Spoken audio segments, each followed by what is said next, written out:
They said he was carved from the earth itself. Not born, not buried, not even alive.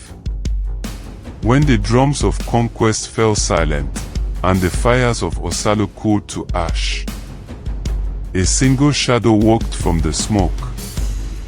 His feet left no prints, and where he passed, the ground cracked and bled mud. They called him the Clay General. But his maker, the warlord Ndoro, would one day learn. Clay remembers every hand that shapes it. The Clay General. The war of Osalu ended, but peace never came. Villages along the Red Plains whispered that Ndoro's men still marched, though the battle drums had been buried months ago. They moved like ghosts at night, their armor caked with dust, their eyes hollow with something unholy. Ndoro, once a mere soldier, had become more than a man. He was a ruler by fire and ash. He believed the gods had abandoned him the night Osalu fell. When his brothers in arms were slaughtered beneath the broken sigil of their blood pact, he buried their bodies beneath the old shrine, their blood sinking into the soil. When dawn came, the ground was dried, as if the land itself had drunk them. And so he decided, if men are weak, I will carve one who will never bleed. In the ruins of Osalu, Ndoro found an old priest. Mouth stitched shut, eyes milk white. The man had survived the blood pact's collapse, his tongue stolen as punishment for breaking his vow. Ndoro forced him to guide him through the remnants of that dark ritual. Beneath the shrine's cracked altar, they uncovered a slab of clay, it's still wet, though untouched for generations. The priest trembled when Ndoro touched it. That is the soil of the fallen. They are not gone, they listen. But Ndoro did not care. He wanted power, not peace. By firelight, he shaped the clay into the form of a warrior, tall, broad, faceless. He carved the tribal sigils of Osalu deep into its chest, each symbol glowing faintly as if remembering its original blood. The priest tried to warn him that such sigils bound not only loyalty, but memory. When Ndoro's blade drew his own blood across the final rune, the clay shuddered. Its head turned. "Who commands me?" it whispered, in a voice that sounded like grinding stone. The Clay General obeyed. He led Ndoro's new army across the plains, unstoppable, tireless, unfeeling. Spears broke against him. Arrows sank and vanished into his form. Men who faced him claimed they saw faces inside the clay, screaming to be free. Villages fell in silence. Not from slaughter, but from terror.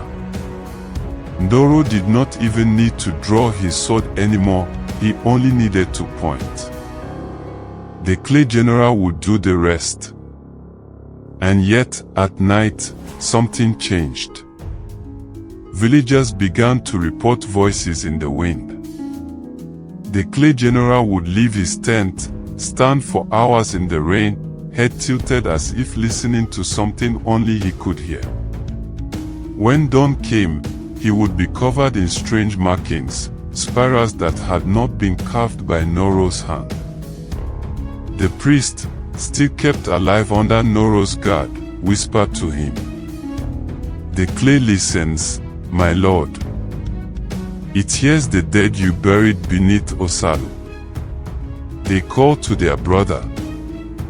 Ndoro silenced him with a blade through the chest. That night, as thunder crawled over the hills, the Clay General moved without command. He walked to the river and knelt, pressing his hands into the mud. When he rose, his chest glowed brighter, the sigils of Osalu pulsing like heartbeats. When Noro demanded to know what he was doing, the clay turned its faceless head and said, "The voices say you lied. They remember your hand. They remember your betrayal." Noro froze. The voices. No one else could hear them. But now they filled the night, low, countless, echoing from the soil itself. The clay's voice merged with theirs, forming a dreadful harmony. "You used us. You buried us. You swore to the gods of Osalu you'd feed them your blood, but you fed them ours." The earth split open, and arms of clay began to crawl from beneath the ground. Each one bore a sigil. Each one reached for Noro. The warlord drew his sword, shouting, "I made you." The clay general's voice cracked like thunder. "Then unmake me." They said the battlefield of the Red Plains turned to mud that night, though it had not rained. Men screamed as the ground devoured them, pulling them beneath with the strength of 10 hands.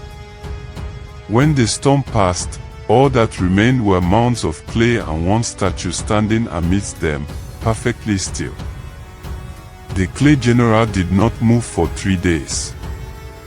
When he finally turned his head, Noro's sword was still embedded in his chest, fused into the clay.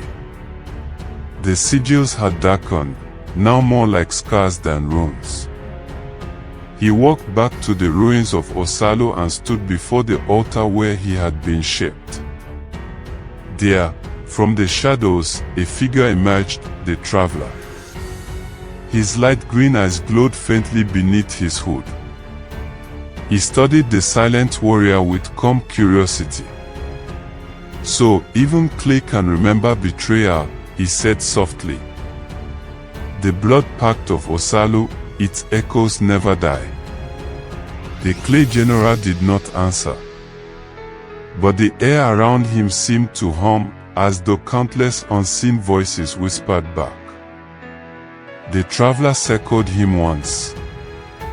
"Your maker fed you commands. The dead feed you truth. Tell me, General, which will you obey when the earth itself gives the order?" And just like that, the traveler vanished, his green mist dissolving into the wind. The clay general turned his head toward the horizon, where far off, thunder rumbled again. His fingers curled, leaving trails of dust that shimmered like dying embers. Then he began to walk. Seasons passed. The plains grew quiet again. But in the ruins of Osalu, beneath the broken shrine, the priest's corpse never decayed.